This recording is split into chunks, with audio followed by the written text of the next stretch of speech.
Hey, what's up, gamers? This is DomeScopeD, and you're tuned into the GLG channel. Thanks for checking us out.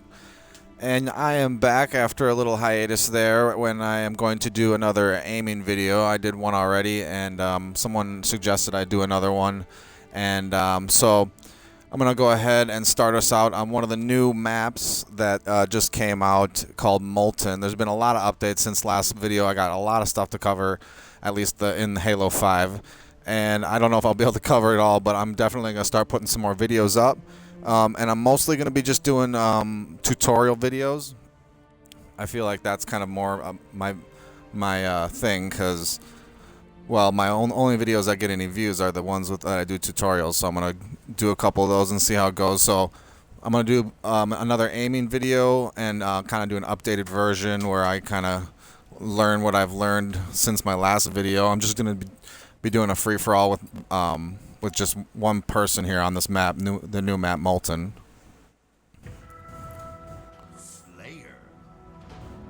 So, like last video, I'm going to go over some settings and just kind of let you know what I've now learned. And everyone's kind of different, so don't just take anything for the gospel truth or whatever. But so basically, what I would like to go over is in the settings is a couple things. The inner and outer dead zone, I think I went over that in my first video, but I've turned those down to 0 on both of that, and that's kind of helped me out. It's a little bit more consistent. So give that a try if you're feeling like it's a little jerky. It keeps it a little smoother from what I can tell. Give that a try, definitely. Otherwise, I've been recently doing a little bit higher look acceleration. That's just me. A lot of people prefer no look acceleration, so kind of mess with that. And then another thing I can say is, if you are new, start with your lower sensitivity and then move up as you get better. Obviously, because there are advantages to having higher sensitivities. You can, turn around faster and hit somebody or whatever. So definitely start low. Make sure you'll be able to land your shots, and then eventually you will. Once you get good enough, you can just keep on upping the sensitivity until you get to a place where you can make those really sweet shots. Alright, so just a review of last video. One of my acronyms I used was ABC, which is always be correcting. And that basically means, if you're not hitting the guy, keep on trying to hit him.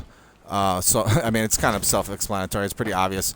But a lot of people, they'll just get zoned in, and they'll be shooting a guy, and they'll be right next to his head, like close.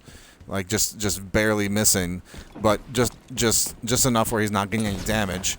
So you got to make sure you're aiming for the head. That's another review point from last video. Definitely aim for the head, because it's the the weakest point. And then just make sure that you're always correcting. So ABC, always be correcting. So that being said, I also wanted to do a little tutorial on strafe aiming, which is I think a pretty huge part of this game. So you zoom in close, or you just kind of with your right joystick you can look around and you can zoom in. But when you get to the fine-tune aiming, like say I want to aim at those grenades, you can do a little bit of aiming by moving left and right. Obviously, this is supposing that there's not a wall in the way or something like that. So if you guys haven't, it's kind of something that most people do naturally. But if you haven't been doing that, give it a try and try to use the strafing to do the little fine-tuning of the aiming, and it should help you out. Another thing I'd like to point out about strafe aiming is, if you see someone and he doesn't see you and he's running like left to right, just kind of parallel with you, aim in on his head and then start running with him sideways, and then all you have to do is basically you'll be basically running as fast as he's running, and that's kind of if he doesn't see you, and it usually doesn't work on very good players, but there's a lot of players that'll just get zoned in and just run one way and not be looking. So if you see those people, just as you're aiming, strafe the same way that they're aiming, and then you don't have to make as many adjustments, and you'll be hitting him in the head every time because your running is the same speed as his running. All right, let's see. Another thing, okay, the only other thing I wanted to include in this video was a little thing about anticipation.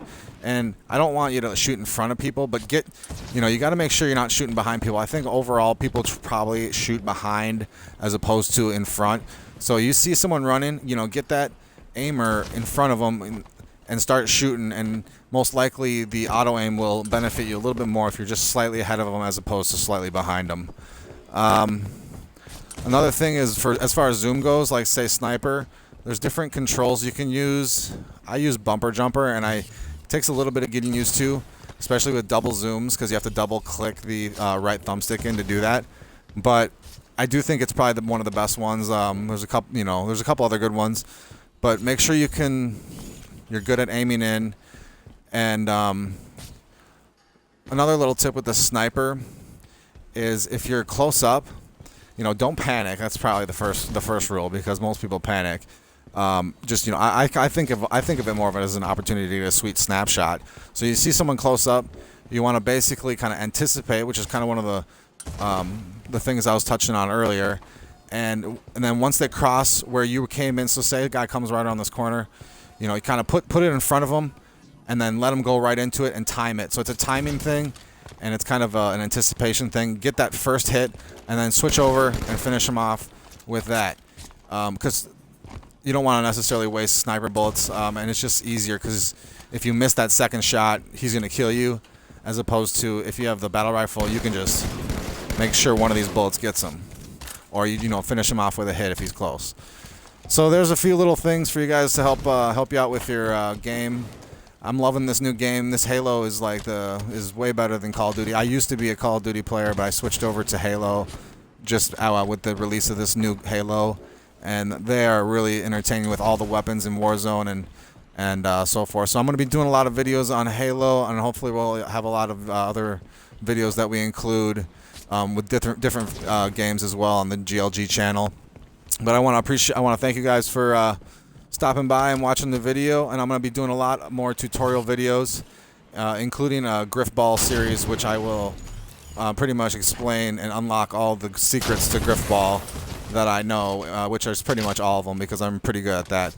So look forward to those videos, and I'll be dropping those soon. If you guys like the video, just give me a like and share it and all that, and subscribe to the channel if you haven't already.